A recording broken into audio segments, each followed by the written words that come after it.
Horizon's Environmental Management Officer Pest Plants, Dave Alker, is making regulation easy up in the Okara Valley near Taumarunui, where he recently responded to a boundary complaint relating to pesky weed tutsan.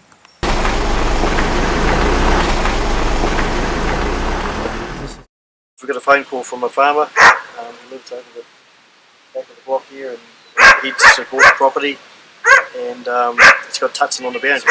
Basically, the property is covered, or a big percentage of the property was covered in tutsan, but our concern was a 20-metre boundary rule, so the boundary rule area had to be done, but there was more about also letting them know what to do after the spraying, fertiliser and stop members, all that sort of thing. So it's a mix of things. Just didn't stop it spraying weeds and then just walk away from the property basically. And I asked Dave what would he recommend that we kill the weeds with, so we didn't know what the weed at all was. So with Dave's good guidance, we were able to get rid of it and keep on top of it. What I noticed after we had sprayed, the reaction was pretty fast, eh? It's sort of like within the day because of the sun too, I suppose. Yeah, I noticed it browned right off and then it died right off. This place is pretty green down there now, eh?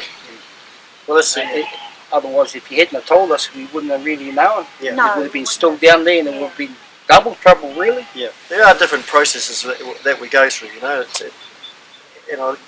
When you have contact with farmers, you sort of you get that sense of how it's going to go.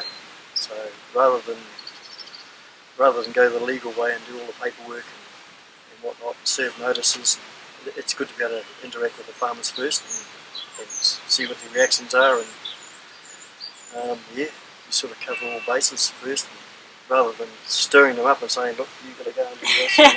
Yes. Because it doesn't always work that way, and you get people's backs up, and so it's good. It's a good process if you can get that feeling that things are going to go pretty good. Just go with that. My son lives on the property, and obviously it's a family little block. And they were talking one day, and they said they got a little bit of tutsan, but there's loads of tutsan in the next property. So I contacted the Horizons, and they did their bit, and approaching the neighbour, and the neighbour was agreeable. Now it's all going to be sorted, so that's good. Which is good. And the neighbours, yeah. And they were unaware that they had a problem as well. True. Yeah, so that's right. As Dave said, often solving the problem can be as easy as raising awareness. Find out more about pest plants in our region by visiting website www.horizons.govt.nz.